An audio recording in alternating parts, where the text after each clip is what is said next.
నమస్తే. Welcome to our channel. ప్రస్తుతం మనతో టారో ట్రీడర్ శ్రీజ గారున్నారు. వారితో మాట్లాడదాం. నమస్తే అండి. నమస్తే అండి. మ్యామ్ అయితే ఏంజెల్ నంబర్స్ అనేది వింటూ ఉంటాం కదా! అవును. అసలు ఏంజెల్ నంబర్స్ అంటే ఏంటి? హ్మ్. లేదు ఆ నంబర్స్ కొన్ని నంబర్స్ అంటే 11, 11, 22, 22 అలా కొన్ని సీక్వెన్స్ కనిపిస్తూ అవును. ఆల్ ఉంటాయి. వన్స్, ఆ! All all twos. Twos yes. అట్లా. అలా కనిపించినప్పుడు అంటే ఎలా తీసుకోవాలి? ఇప్పుడు మాకసలు దాని మీద ఏం ఐడియా ఉండదు కాబట్టి దాన్ని ఎలా తీసుకోవాలి? హ్మ్. అసలు ఆ నంబర్స్ వెనక్కున్న అర్థం ఏంటి అనేది చెప్పమంటే మీరేం చెప్తారండి? ఓకే. ఫస్ట్ ఏంజెల్ నంబర్స్ గానివ్వండి, ఏంజెల్ నంబర్స్‌కి, యూనివర్స్‌కి సంబంధం ఉంది. ఓహ్! ఓకే. హ్మ్.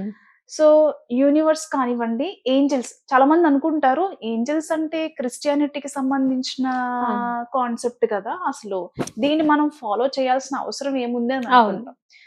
జనరల్‌గా ఏంజెల్స్ అనేది క్రిస్టియానిటీకి సంబంధించింది మాత్రమే కాదు. హ్మ్. మీరు వింటూ ఉంటారు గదా!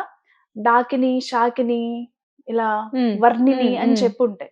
చాలా మంది అదే మన 'మోహిని' ఇలా దుర్భాగ్యం కొన్ని ఉంటాయి. ఏంటంటే హ్మ్. చిన్న కాన్సెప్ట్ చెప్పుకుందాము. మనకి పాత సినిమాల్లో కావచ్చు, ఆ! సినిమాల్లో ఆ! కావచ్చు. డాకిని, షాకిని అనేవో మంత్రాలు చదువుతూ ఉంటారు. అంటే అవి నెగెటివ్‌కి ఏదో ఆర్ ఆ! Negative, yeah! అవి రాక్షసులు, రాక్షసి ఏదో క్షుద్ర హ్మ్. పూజలకి హ్మ్. సంబంధించినవి అని అనుకుంటారు. హ్మ్. నిజానికి ఎవరికైనా లలిత సహస్రనామాలు వచ్చినట్లయితే గనక, హ్మ్. లలిత సహస్రనామ పారాయణ చేస్తున్న వాళ్ళకి అడగండి. హ్మ్. ఆ పేర్లు ఏవైతే ఉన్నాయో, ఆ నామాల్లో కూడా వస్తాయి. డాకిని కానివ్వండి, వర్ణిని కానివ్వండి, ఇలా వస్తాయి. అదేంటంటే అమ్మవారి యోగినులవి యాక్చువల్‌గా. హ్మ్. ఓకే. డాకిని, యోగిని, వర్ణిని, కాకిని ఇవన్నీ కూడా అమ్మవారికి యోగినులు. హ్మ్. ఓకే. సో, యోగినుల్ని మనం ఏంజెల్స్‌గా కన్సిడర్ చేసుకోవచ్చు. ఓకే. మన హ్మ్. హిందూ హ్మ్. శాస్త్రం ప్రకారం మనం యో ఏవైతే ఇప్పుడు మనం చెప్పుకున్నామో, హ్మ్. వారిని మనం మన ఏంజెల్స్‌గా ఏంజెల్స్‌గా కూడా యాహ్! అంటే హ్మ్. దూతలు. హ్మ్. ఓకే. ఫర్ ఎగ్జాంపుల్ మీరు ఒక దేవీ దేవతలను ఆరాధిస్తున్నారని హ్మ్. అనుకుందాం. హ్మ్. ఆ దేవీ దేవతలకి సంబంధించిన యోగినీలు ఎవరైతే ఉన్నారో, హ్మ్. ప్రతిసారి ఇప్పుడు మీరు ఒక అపాయింట్‌మెంట్ తీసుకుంటారు. ఓకే. హ్మ్. మీరు తీసుకునే ముందు కింద స్థాయి వారితోనే అంతేగా. సంప్రదించాలి హ్మ్. కదా! అవును. ఎప్పుడైనా. అవును. సో, ఇక్కడ కూడా అంతే అన్నమాట.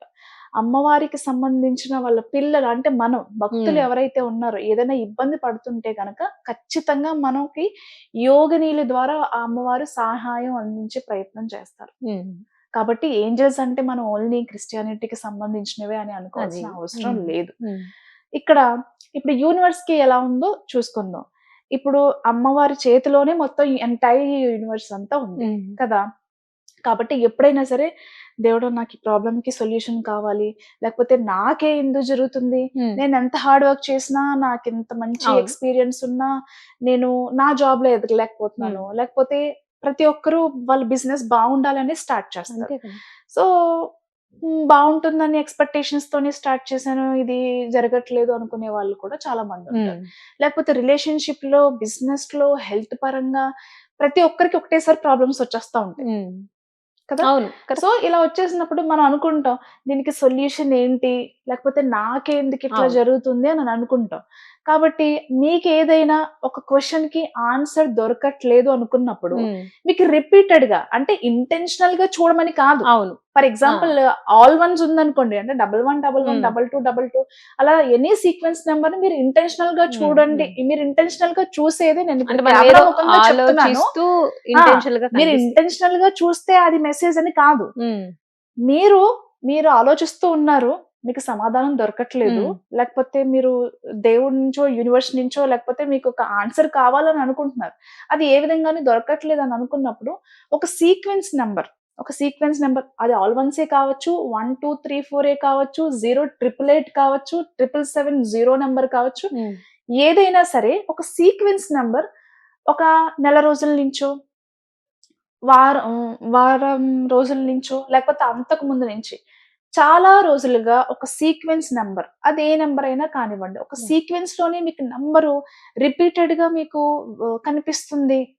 ఎక్కడికెళ్ళినా అని అనుకున్నప్పుడు. అంటే ఇంటెన్షనల్‌గా మీరు చూడడం గాదు. హ్మ్. హ్మ్. అది మీకు అన్‌ఎక్స్‌పెక్టెడ్‌గా ఎప్పుడైనా కనిపిస్తది. ఎక్కువ సార్లు ఒక నంబర్‌ని మీరు రిపీటెడ్‌గా హ్మ్. చూడగలుగుతున్నారు హ్మ్. అని అనుకుంటే, ఖచ్చితంగా అది మీకొక సందేశం.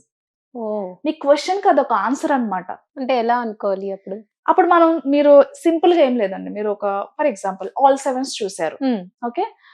ఏంటి నా సిట్యుయేషన్ మారదా? నా ఫినాన్షియల్ సిట్యుయేషన్ మారదా? హ్మ్. లేకపోతే అసలు నేను లైఫ్‌లో ఏం చేసి ముందుకు వెళ్ళాలి అనుకున్న జనరల్‌గా ఒకే ఒకే క్వశ్చన్ మీకు నెంబర్ ఆఫ్ డేస్ నుంచి మీకు రన్ అవుతూ ఉంటది. నెక్స్ట్ ఏంటి? ఏం చేయాలి? ఇలా మీకు నెంబర్ ఆఫ్ డేస్ నుంచి ఒక సీక్వెన్స్ నెంబర్ కనిపిస్తుంది అని అనుకున్నాం కదా!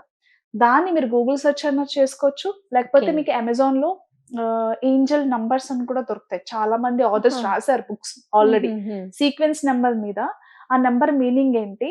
అసలు ఆ మెసేజ్ ఏంటి? మీరు ఎలా ఆ ఓకే. మెసేజ్‌ని తీసుకోవాలి అనేది కూడా ఆల్రెడీ కొన్ని బుక్స్ కూడా బుక్స్ ఉన్నాయి. మీకు ఉంటాయి. అమెజాన్‌లో ఓకే. కూడా అవైలబుల్ అవుతాయి. ఉన్నాయి. సో, మీరలా మీకు మీ ప్రతి ఒక క్వెషన్‌కి ఒక ఆన్సర్ ఆన్సర్ దొరుకుతదనమాట. ఒక ఉంటుంది. సొల్యూషన్ ఖచ్చితంగా యూనివర్స్ నుంచి కానివ్వండి, లేకపోతే మీకు ఎంత ప్రే చేసినా గాని ఏదో మాకు సొల్యూషన్ అనేది రావట్లేదు అనుకున్నప్పుడు ఖచ్చితంగా మీకు ఒక జవాబు అయితే రైట్. దొరుకుతుంది. సో, ఏంజెల్ నంబర్స్ యూనివర్స్ ద్వారా మనకి అలా కనెక్ట్ అవుతాయన్నమాట. సో, ఇప్పుడు 1111 ఉంది. దానికి మీనింగ్ ఏంటంటే అది ఖచ్చితంగా కనిపించినప్పుడు మన థాట్ ప్రాసెస్ ఏదైతే ఉందో అది పాజిటివ్ గానే ఉండాలి. నేను ఇది చేయలేనేమో, ఫర్ ఎగ్జాంపుల్ లోన్ అప్లై చేశారు. నాకు అవ్వదేమో, రాదేమో. నాకు రాదేమో. ఎప్పుడూ కూడా మైండ్‌లో అవ్వదు, జరగదు, నాకు కాదు అనేది ఎప్పుడు ఉండకూడదు. కానీ అవే మీ వస్తాయి సబ్ ఎక్కువగా. కాన్షియస్ మైండ్ అదే చెప్తున్నాను నేను. హ్మ్. మనకి ఎందుకు ఎక్కువ మేనిఫెస్టేషన్ ప్రాసెస్ సక్సెస్ అవ్వదు, లేకపోతే మీరు అనుకున్న పనుల్లో సక్సెస్ ఉండదు అనంటే, మీరు మంచి జరగాలని స్టార్ట్ చేసినప్పుడు ఖచ్చితంగా మంచే జరుగుతుందని చెప్పేసి యాహ్! మీ సబ్ కాన్షియస్ మైండ్‌లో రన్ అవుతూ ఉండాలి. మీరిక్కడ మంచి చేయాలని చెప్పేసి లోపల లోపల ఇంకొకటి ఆలోచించుకుంటున్నారనుకోండి, యూనివర్స్ ఎప్పుడూ కూడా ఈ సబ్ కాన్షియస్ మైండే రీడ్ చేస్తూ ఉంటది. కాబట్టి మన ఆలోచన విధానం మన పెద్దలు అంటూ ఉంటారు కదా! ఏం మాట్లాడినా శుభం మాట్లాడండి. మంచి మాటలే అవును. మాట్లాడండి. నెగెటివ్ మాటలు మాట్లాడకండి. తదాస్తు దేవతలు ఉంటారు ఉంటారు. అని అవును. చెప్పి. తదాస్తు దేవతలు ఉంటారా? ఉండరా? అనేది ఒకసారి పక్కన పెట్టేస్తే దీనికి మెయిన్ రీజన్ ఏంటంటే మన సబ్ కాన్షియస్‌లో ఉన్న థాట్ ప్రాసెస్ యూనివర్స్ రీడ్ చేస్తూ ఉంటది. కాబట్టి మన థాట్ ప్రాసెస్ ఎప్పుడు పాజిటివ్ గానే ఉండాలి. బిజినెస్ స్టార్ట్ చేసావు. వాట్ ఎవర్ ఇట్ ఈస్ నేను ఫేస్ చేస్తాను. మంచే జరగాలి. యెస్. ధనాకర్షణ, జనాకర్షణ పెరగాలి.